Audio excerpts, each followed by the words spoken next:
On peut regarder le marin un petit peu pour voir d'où vient l'eau. Michel Gratton vit tout près d'un immense marais, à Amherst, à quelques pas de sa maison. L'été, c'est magnifique, dit-il. Les herbes bougent comme les vagues sur la mer. C'est beau de voir. Mais les jours de tempête, il est inquiet. Parce que vraiment, c'est un isthme, puis il y a de l'eau des deux bords. Voici, du haut des airs, cette étendue de marais. Des kilomètres de territoire plat, bordés de beaux coups d'eau. D'un côté, il y a la baie de Fundy et de l'autre, le détroit de Northumberland. Au centre, ce sont les marais de l'isthme de Chignecto, la bande de terre qui relie la Nouvelle-Écosse au reste du pays. Une bonne partie de l'isthme est sous le niveau de la mer. Il y a donc des digues comme ici pour le protéger de la baie de Fundy qui est un peu plus loin, surtout que dans la baie, il y a les plus hautes marées au monde. La question que de plus en plus de gens se posent, est-ce que cette infrastructure de terre saura prévenir encore longtemps l'inondation de l'isthme et par conséquent des quartiers comme celui de M. Gratton? C'est pas que j'ai tellement peur, mais je suis nerveux de temps en temps. Seulement de temps en temps. Le restant du temps, c'est parfait ici. De temps en temps, c'est quand des tempêtes se dirigent vers la région, comme l'inoubliable tempête post-tropicale Fiona. Lorsqu'elle a violemment touché terre en Atlantique en septembre dernier, l'eau et le vent ont fait énormément de dégâts. Ils ont même détruit des maisons, déplacé des chalets.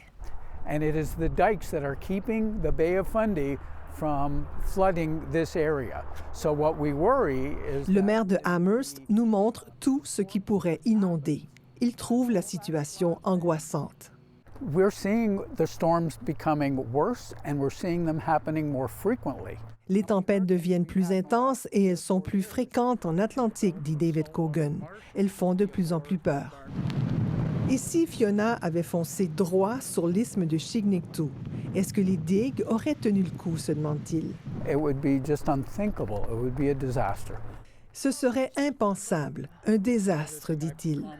Un tiers de sa ville pourrait se retrouver sous l'eau, selon lui, et sa province coupée du reste du Canada parce que le chemin de fer et la transcanadienne traversent l'isthme de Chignecto.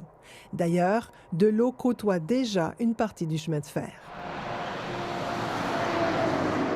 L'isthme de Chignecto est devenu un important corridor commercial entre la Nouvelle-Écosse et le reste du pays. Il y a un va-et-vient constant de camions et trains qui transportent de grandes quantités de marchandises. Ces échanges commerciaux valent plus de 50 millions de dollars par jour. Notamment parce que des navires de partout dans le monde accostent au port d'Halifax, puis envoient leur cargaison dans le reste du Canada et aux États-Unis en passant par ici. De l'autre côté de l'isthme, c'est le Nouveau-Brunswick. Là aussi, on craint ce scénario catastrophe, surtout dans la ville de Tantramar, à l'entrée de la province. C'est assez proche des marais, puis on est toujours conscient qu'en arrière, ce sont les marais. Des marais tout aussi inquiétants qu'en Nouvelle-Écosse pour Sabine Dietz.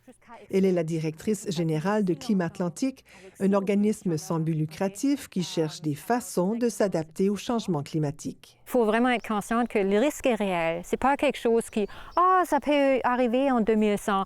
Non, excusez-moi, c'est pas ça. C'est vraiment « Regarde Fiona, qu'est-ce qui est arrivé avec Fiona ». Je pense qu'il y en a vraiment un manque de compréhension comment urgent que c'est. Les gouvernements de la Nouvelle-Écosse, du Nouveau-Brunswick et du Canada sont d'accord qu'il faut agir.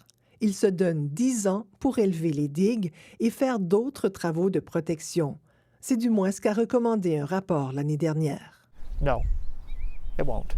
Mais c'est trop tard, affirme le maire de Tantramar. Il le répète à qui veut bien l'écouter.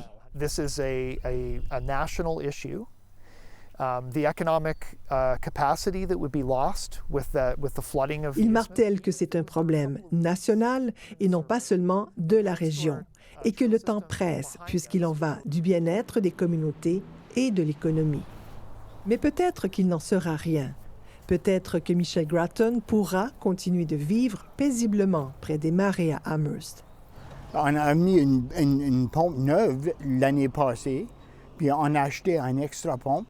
Il essaye tout de même de protéger sa maison, parce qu'il voit comme une ombre au tableau, comme une inquiétude qui ne part pas. Ici Michel Brideau, Radio-Canada, Amherst, en Nouvelle-Écosse.